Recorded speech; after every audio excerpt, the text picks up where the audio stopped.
Méditation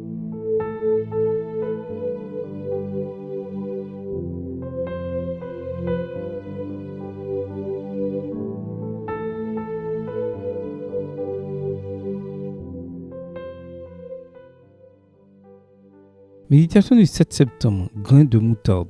De même, jeunes gens, soyez soumis aux anciens dans vos rapports mutuels. Revêtez-vous tous d'humilité, car Dieu résiste aux orgueilleux, mais il donne sa grâce aux humbles. 1 Pierre 5, verset 5. La première image qui vient à notre esprit quand nous nous souvenons de la parabole du grain de moutarde fait référence au royaume des cieux comme un espace plein de possibilités qui embrasse la potentialité. Elle nous rappelle que nous sommes modestes, petits, quasi minuscules, mais cette condition ne s'oppose pas à l'horizon qu'on nous présente. Le royaume des cieux ne cache pas notre nature, mais au contraire, et c'est mieux, nous fait visualiser nos occasions. La formule constante de Jésus est intéressante. C'est lorsque tu te sens petit que tu commences à être grand. Le grain de moutarde est minuscule. Il serait absurde de le décrire avec d'autres dimensions qui ne seraient pas liées à la petitesse. C'est bien ça, insignifiant quant à la taille. De même, le royaume des cieux aux yeux de ce monde vient comme quelque chose sans importance, à peine perceptible. Un simple charpentier galiléen insistera sur le fait que ce qui est important n'est pas ce que nous sommes, mais ce que nous pouvons devenir. Nous sommes des créatures désorientées et nous pouvons parvenir à embrasser la vérité. Nous sommes des êtres à la vision floue et nous pouvons parvenir à percevoir les formes du divin. Nous sommes instables, égoïstes et nous pouvons introduire la certitude et la générosité dans chacun de nos actes. Nous sommes peu de choses. Grâce à Jésus, nous pouvons être grands, immenses. Par où commencer? D'abord en renonçant à l'arrogance et à l'orgueil. Abandonnons la suffisance qui exprime nos insécurités les plus intimes